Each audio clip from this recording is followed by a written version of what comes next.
Hello, my name is Robalo, and today I'm going to bring you 3 studies that we made about the role of synergies and variability in the basketball dribble control. When a player is on court playing basketball, often they see their perceptual sources impaired because they have to drive their attention to the environment, but they are suffering from the pressure of the defenders and the public and whatever, so they can really drive their own attention to control their dribble. Often they see their peripheral vision impaired, and we tried to see how much this impairment affected professionals and amateurs.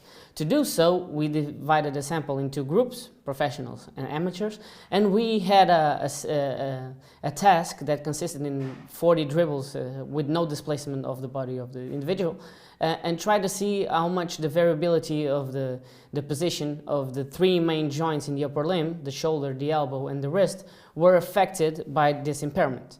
The first conclusion that we had in this first study was that the professionals had a better ability to maintain stability in their wrist movement when compared to amateurs. So we wanted to quantify how much this difference was, and to do so we used a Procrustes method that made us allowed us to compare 2 graphics, the one which we had no occlusion and the one which the individual had the peripheral visual occlusion, and we could stretch the data and overlap the data to see how much the dissimilarity was. And what we found out was that amateurs were affected 4 times more by the peripheral vision occlusion than the professionals. So we had the first main conclusion of these studies here, with the better stabilization of the wrist movement by the professionals. Then we wanted to see what happened to the elbow and shoulder. We found out that professionals had a greater variability in elbow and shoulder position, contrary to what we found to wrist position while dribbling. So we found out really that professionals deal with an impaired peripheral vision using a more variable position, a lateral position of the elbow, and a more variable horizontal position of the shoulder. With horizontal I mean anterior-posterior and lateral. So right now we were in the position where we could hypothesize that maybe the shoulder and the elbow could work together in order to stabilize wrist position.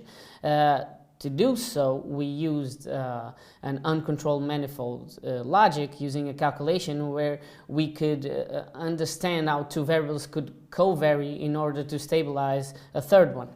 So we applied this calculation using shoulder position, elbow position, and wrist position, and what we found out was that both of these variables work together in order to stabilize wrist position.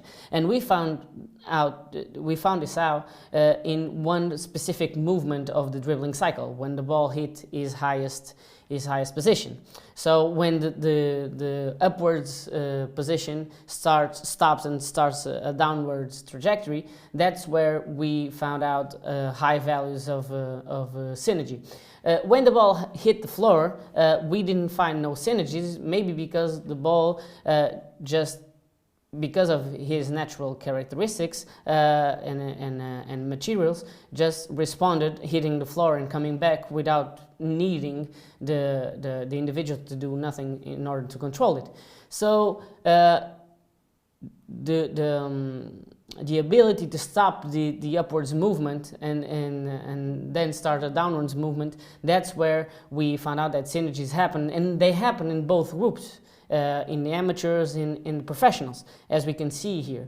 The synergy found in the professional group had a greater values, was stronger, okay, but the amateurs still had the presence of synergies too.